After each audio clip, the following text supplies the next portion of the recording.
Primera parte. El film de su vida.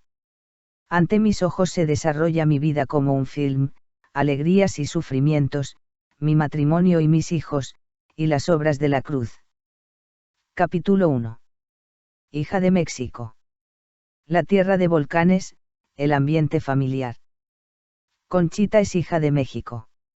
Hay que ver la cabellera al viento por los campos mexicanos, esa tierra de violencia y de contrastes, tierra de volcanes y también tierra de la Veracruz, la nación de la Cruz y de Nuestra Señora de Guadalupe.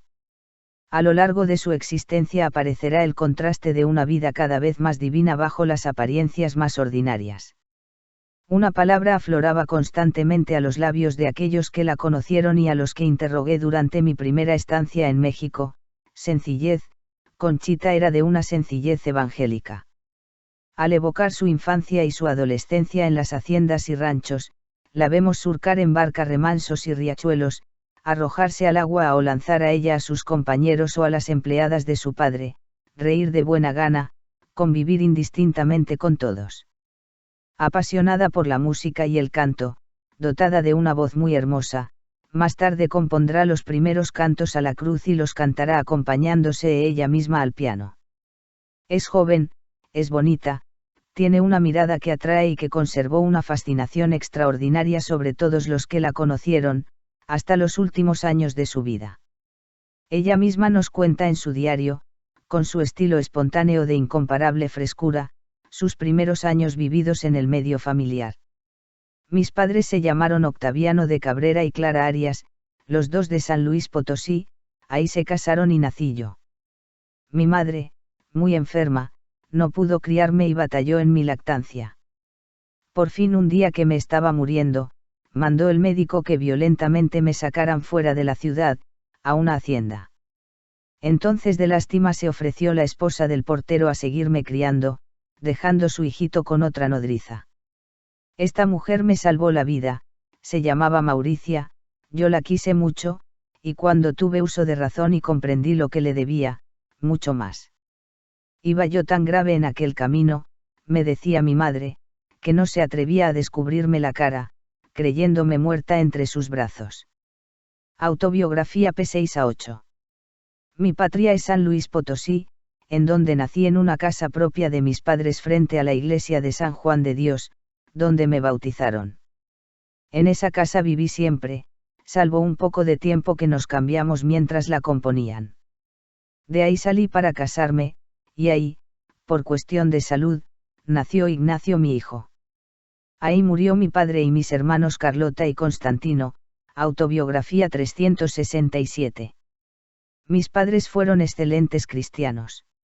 En las haciendas siempre rezaba mi padre el rosario con la familia y los peones y la gente del campo, en la capilla. Cuando por alguna ocupación urgente no lo hacía, quería que yo lo supliera. A veces llegaba antes de concluir y a la salida me regañaba por mi poca devoción. Decía que mis Padrenuestros y Avemarías andarían paseándose en el purgatorio y nadie los querría de lo mal rezados. Era mi padre muy caritativo con los pobres, no podía ver una necesidad sin aliviarla. Era de carácter alegre y franco. Le ayudé a bien morir y nos dio ejemplo de entereza. Él arregló el altar para su viático, nos pidió perdón a cada uno de sus hijos de todo en lo que nos hubiera dado mal ejemplo o desedificado, agregando un abrazo, un beso y un consejo. Encargó por obediencia en su testamento que lo enterraran sin ponerle nunca lápida, ni piedra, ni su nombre, solo una cruz. Así se ejecutó con la pena de todos. Autobiografía p. 365. Mi madre era una santa, quedó huérfana de 2 años y sufrió mucho. De 17 años se casó y fuimos 12 hermanos, 8 varones y 4 mujeres, yo fui el número 7, entre los hombres, Juan y Primitivo el jesuita. Infundió en mi alma mi madre el amor a la Santísima Virgen y a la Eucaristía. Me quería con predilección y sufrió mucho cuando me casó. Sin embargo me decía que mi marido era excepcional, que no eran así todos. Siempre lloró en mis penas y se gozó en mis alegrías. Tuvo muchas penas y era muy amante de la pobreza. Tenía muchas virtudes ocultas y martirios ignorados. Le dio un ataque y perdió 12 horas el conocimiento. A fuerza de oraciones Dios se lo volvió el tiempo preciso para confesarse, repitiéndole el ataque de que murió. Le ayudé y puse en la caja. Autobiografía p. 366. Solo en 3 colegios estuve, primero de pequeña con unas viejitas, las señoritas Santillana. Más tarde, serían 2 meses, con una señora Negrete, y luego con las hermanas de la Caridad, mas como las expulsaron estando yo muy chica aún, tendría 8 o 9 años, mi madre, enemiga de mandarnos a ninguna parte, nos puso maestras en la casa de instrucción, de bordado y de música. Autobiografía p. 23. En cuanto a instrucción la tengo muy escasa, no por culpa de mis padres y maestros, sino por mi tontera, pereza y tantos cambios y viajes en la edad de aprender. Yo me dediqué más a la música, porque me encantaba, al piano y al canto, muchas horas de mi vida perdí en eso.